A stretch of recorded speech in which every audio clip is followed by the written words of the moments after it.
Good morning, everyone. I'm so glad to be here with you. Welcome back to our Wednesday and Saturday Facebook Live at 10 o'clock Central Time. I am so delighted to have you all here and just to talk with you about the things that you want. Your faith and your business can coexist. You can live an undivided life, your undivided life. So, welcome back to our Facebook Live each Wednesday and Saturday at 10 o'clock Central Time. As usual, I am very grateful for you sending me your questions, and I will share with you today how your faith and your business can coexist. For help, training, and coaching, please go to virginiaprodanabooks.com/freedom coaching. We offer a variety of forms of help, 30 minutes free coaching, a group coaching, and one-on-one coaching. So feel free to go to virginiaprodanbooks.com/free coaching. We are here to help you, to encourage you, and to help you live your faith and your life undivided. In a changing world, you need to learn how your faith and your business can coexist.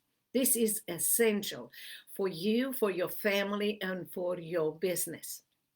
As many Christian business leaders believe that they have to live their life in compartments. When they walk into the office, they leave their faith behind. Karen, one of our supporters, wrote this to me. Some Christians claim to have faith in themselves when things go well in their lives. But when things in their life, work, health, business, started to shake, to crumble, then and only then they think of God as their Heavenly Father, the creator and provider of all things. Karen said it shouldn't be that way, and I agree. God is our source. Everything else is just resource. And yes, indeed, people always will fail, but God is faithful. Even when we are not faithful, He is faithful. I believe that many people don't want to turn their back to God or separate their life into compartments, faith, work, and so forth. But they get caught or they don't know how to do in their day-to-day crazy life of running a business, managing a family, problems, and they lose sight of God, of their faith, or how properly to care for themselves and for other people around them. So, as I was reading what Karen said to me and preparing for today's Facebook Live message, I received another note, and I think it's significant for our discussion today. The note starts like this. You probably didn't know, but this month marks the 1-year anniversary of an unfortunate event. Last January, Hillsdale College settled a legal matter to honor an owner's wishes when his alma mater failed to abide by their agreement. You see, this generous donor left money to his school to teach free market economics and asked Hillsdale to make sure his wishes were honored. Well, I won't bother you with the details of the case, the letter continued, but let's say we had different interpretation of free market economics. The sad truth is many distinguished colleges began with beautiful mission, many founded along the same lines as Hillsdale. Maybe your school is one of them, but it's a sad fact that too many schools have departed from their founding missions and are pursuing something else today. It is any wonder that on many colleges, campuses, free speech is under attack, threatened, as conservative speakers or faculties are harassed or even assaulted.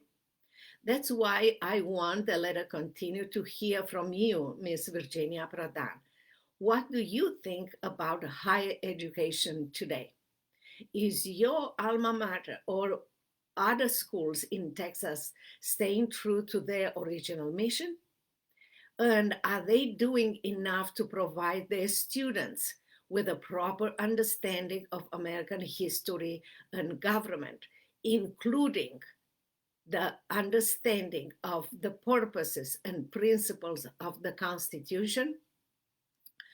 We want your opinion. The letter continues, so please take a few minutes to complete this survey and let us know your thoughts on education today. Miss Virginia Pradhan, Hisdale College stands firm, rooted in its original mission and faithful to its intent to its founder. They don't have receive government help. And in response to the trends I mentioned, we have to do even more to reach and teach millions on behalf of liberty. So we need your input to make your work more efficient, the letter continues. But you should know that this independence comes at a cost, and we must rely on support on our friends like you to do the work. As I was finishing reading this letter, I thought that yes, indeed, there is a cost for independence, remaining true to God in an ungodly society. But it comes with a cost, but it also comes with a reward. Psalm 119, 1-6 reminds us, blessed are those whose ways are blameless, who walk according to the law of the Lord. Blessed are those who keep his statutes and seek him with all their heart. They do no wrong, but follow his ways. The psalm continues, you have laid down precepts that are to be fully obeyed. Oh, that my ways were steadfast in obeying your decrees, that I will not be put to shame when I consider your commands. Indeed, God's words in Psalm 119 that I just read, or in any other part of the Bible, is about obedience and integrity, and provides that if we do it. Beneath the surface, the noises around us, and even our desire to do well on our own, we have to recognize that we can hear the voice of God calling us to a life that is uncompromised when it comes to his instructions and his commands. While this might seem a simple thing to say yes to, we must be careful and watchful. For there are areas where compromise has already subtly crippled into our lives. Let me give you some examples. Perhaps you bought illegal music recording to save you money, or think about. Maybe you continue to listen to compromising jokes, or you still watch programs that are saturated with bad language because you have convinced yourself that it's just entertainment after all. Maybe there are times when you water down the truth of God in order to not to offend the sensibility of those listening or people around you. It could be that you have permitted some even questionable practices in your life in the name of winning people for Christ. I had seen this.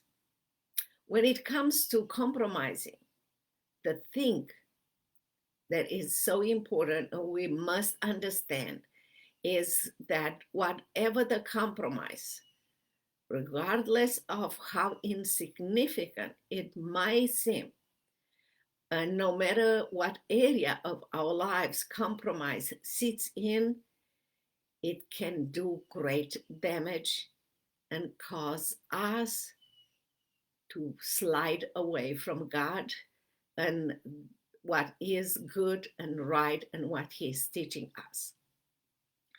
Compromising can slow us and slow our ear to hear the voice of God and can make us vulnerable to think and even to approach ways that are not God's ways.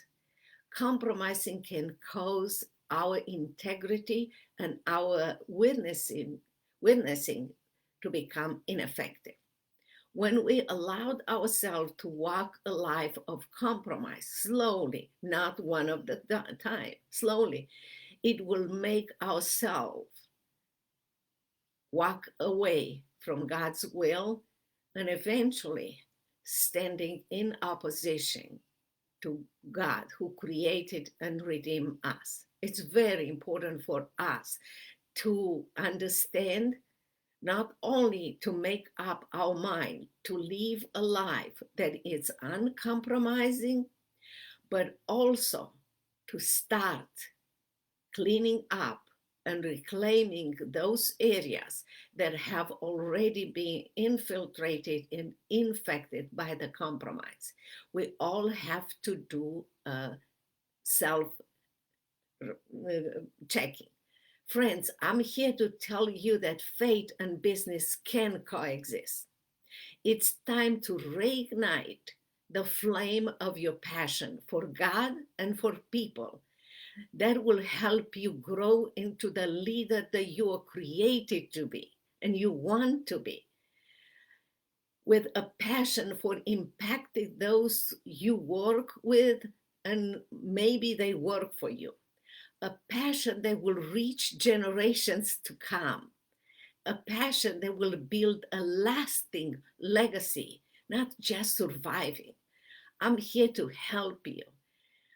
I'm here and I hope that you will discover our training that will help you and your people growing their professional skill set and personal well-being.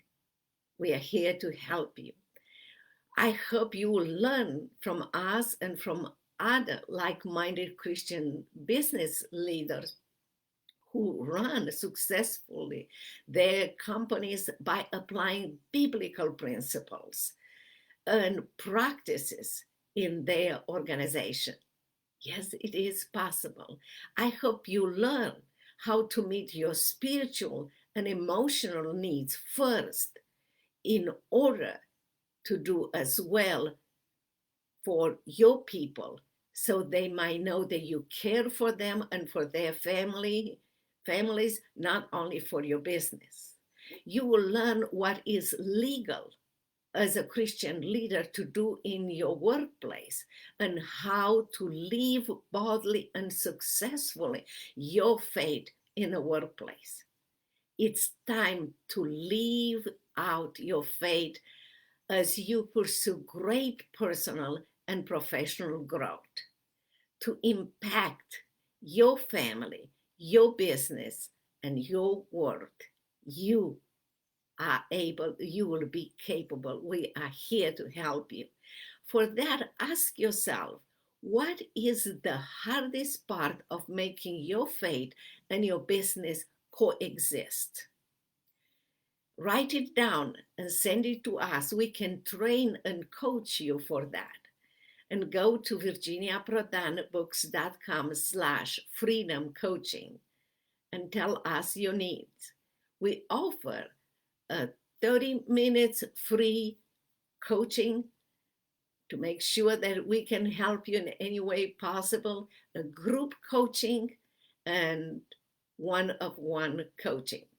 We are happy to help you. We are here to help you to live an undivided life, to live a life of significance, to be able to enjoy and reignite the flame of your passion for God and for your people and for people around you.